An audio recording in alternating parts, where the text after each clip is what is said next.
Let's Get Down to Business is presented by Bravo, the marketing arm of Ash Brokerage Corporation, the practice enhancement company. All this week, it's individual long-term care insurance, and on today's show, underwriting long-term care. And with me today, nationally recognized long-term care expert, Maria Sachi. Hi everyone, I'm Steve Savant, syndicated financial columnist and contributing author to Backroom Technician. Let's get down to business. Well, welcome to the show, Maria. Day 3. How you doing? I'm doing great, Steve. We're talking about long-term care with the diplomat to all that is extended care, the maven of marketing when it comes to long-term care. Maria, I got to say, you're all over this, and I like your passion, your enthusiasm, and really, when I think about people who have a heart for older Americans, for seniors, for people who are very concerned about their golden years and how their lifestyle is going to be maintained.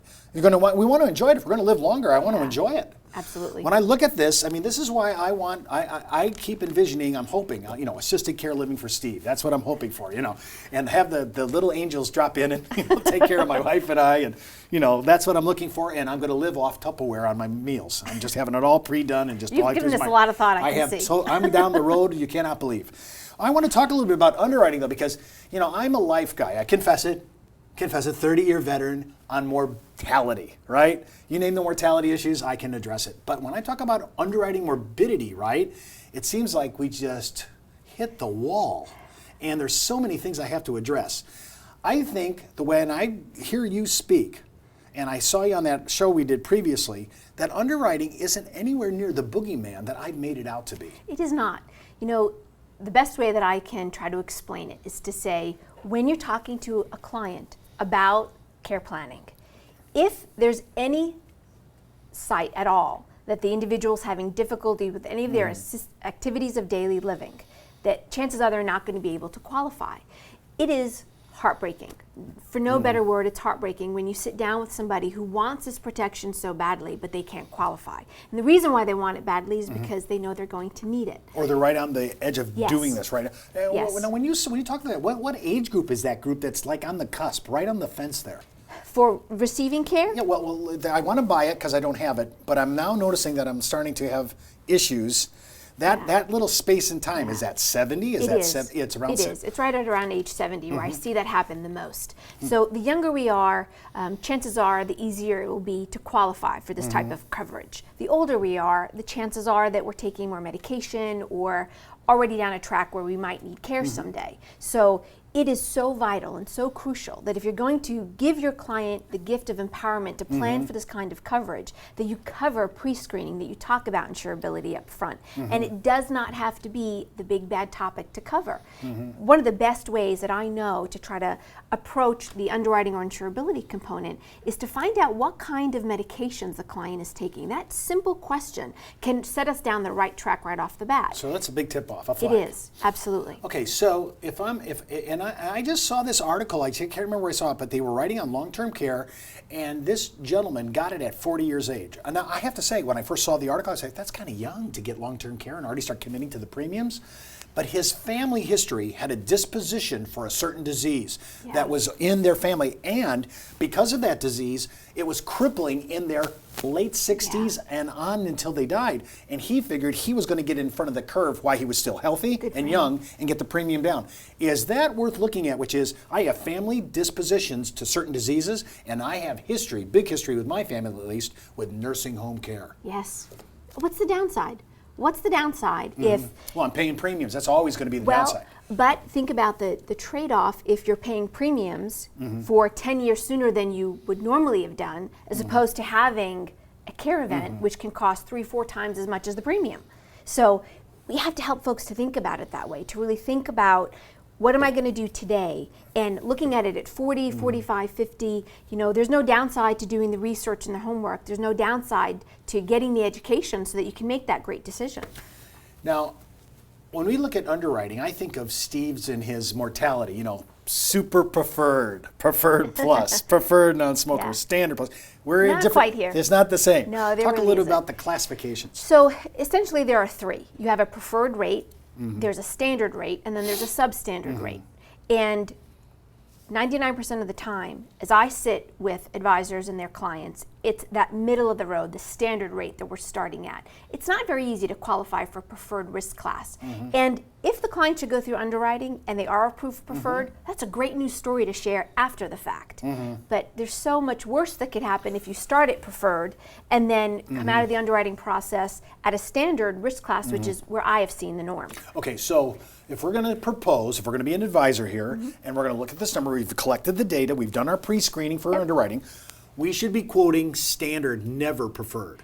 My That's what I'm hearing you say. recommendation would be standard, Okay, yes. now just a little heads up, my wife got preferred, and I did not. I got standard because of a bad boy issue that I'm trying to clean up now.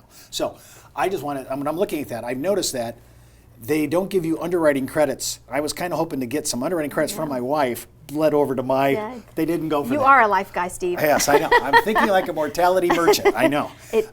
So that is not available today in the long-term care space. Matter of fact, we've seen a lot of the underwriting tighten in the past 2 to 3 years, and we have felt at Ash Brokerage that coming at it from the perspective of looking at standard as opposed to preferred really sets the right expectation. Remember, this is a topic that not very many feel comfortable talking about. Now you get into the potential for morbidity issues, and why not set the client down the path for the greatest result and start at standard, not preferred. Well, I also noticed when and I'm glad I did. It sounds like I got my policy right in time a couple years back. So when I got mine, I noticed that this carrier also gave us a discount for being on the same policy, which drove that policy down. That still exists today, yes. So you can couples, partners, spouses, yes, there is a discount that can be applied. Well, I love all this, and I'm learning with you, right, with my advisors. I'm learning from the best. Maria's walking us through long-term care. And listen, when we come back from the break, we're going to discuss some of the common misconceptions of long-term care planning, especially mine, and the pervasive myths that that long-term care is just too expensive. And don't forget, you can request our long-term care manual from Backroom Technician right at downtobusiness.ashbrokerage.com.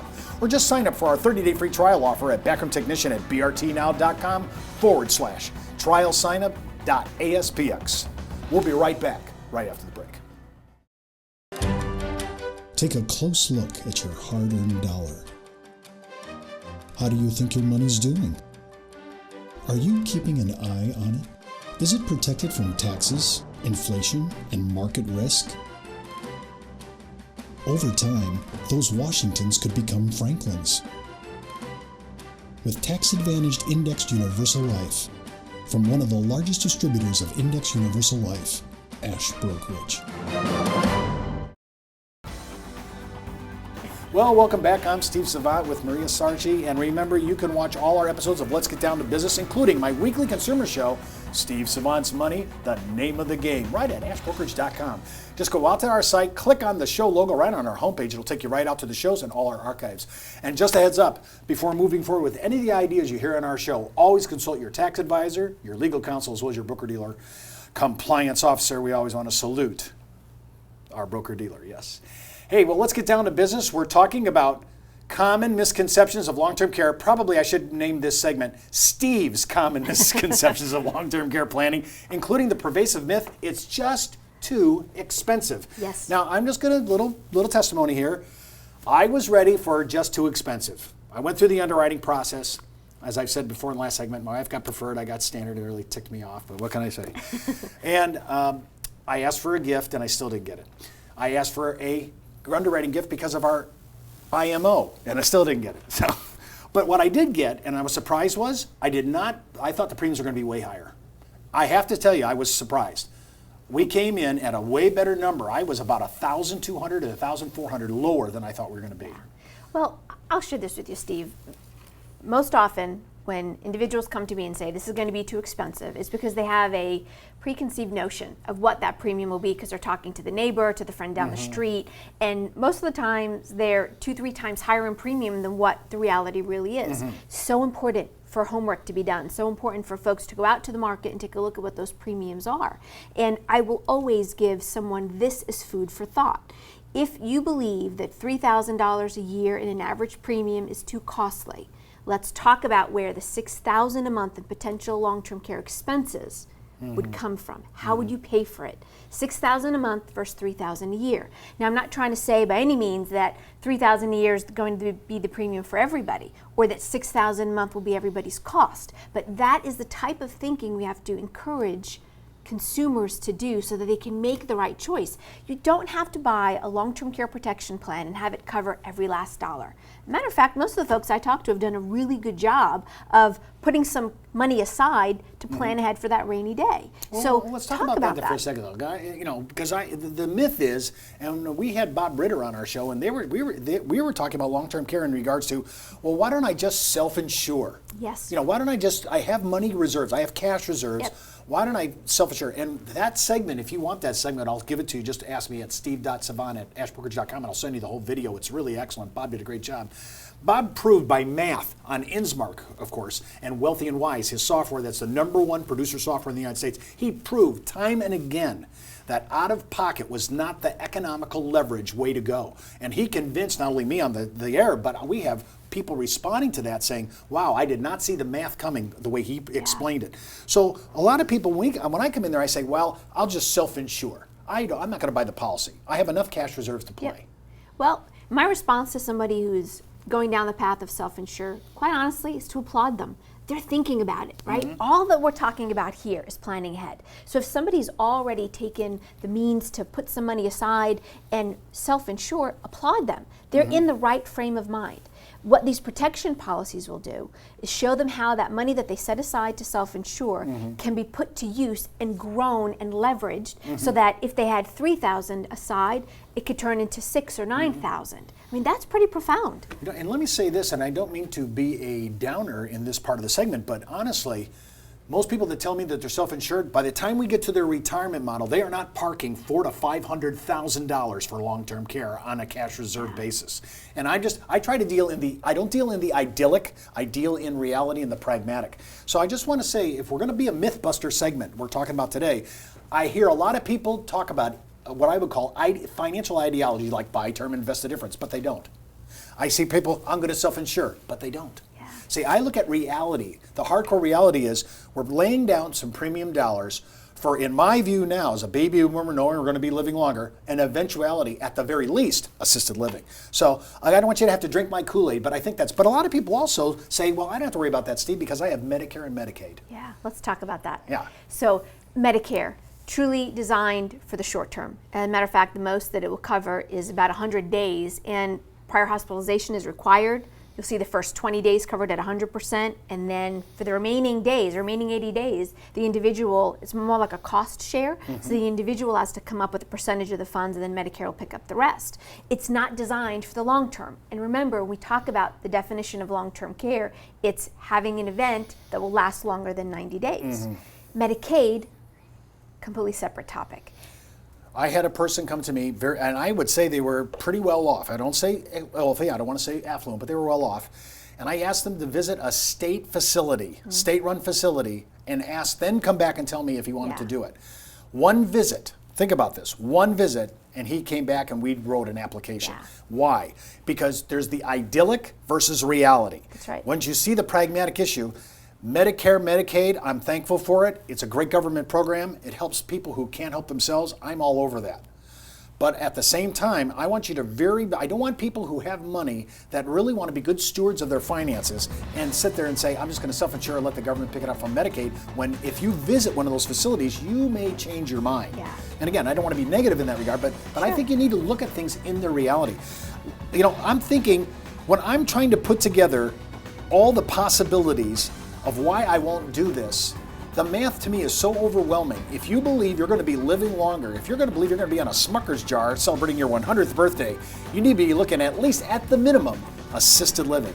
Well, that's our show for today. Remember, you can read all my online insurance news commentary, advisor blogs, and articles on Producer's Web, as well as my answers to consumer questions on the Insurance Library.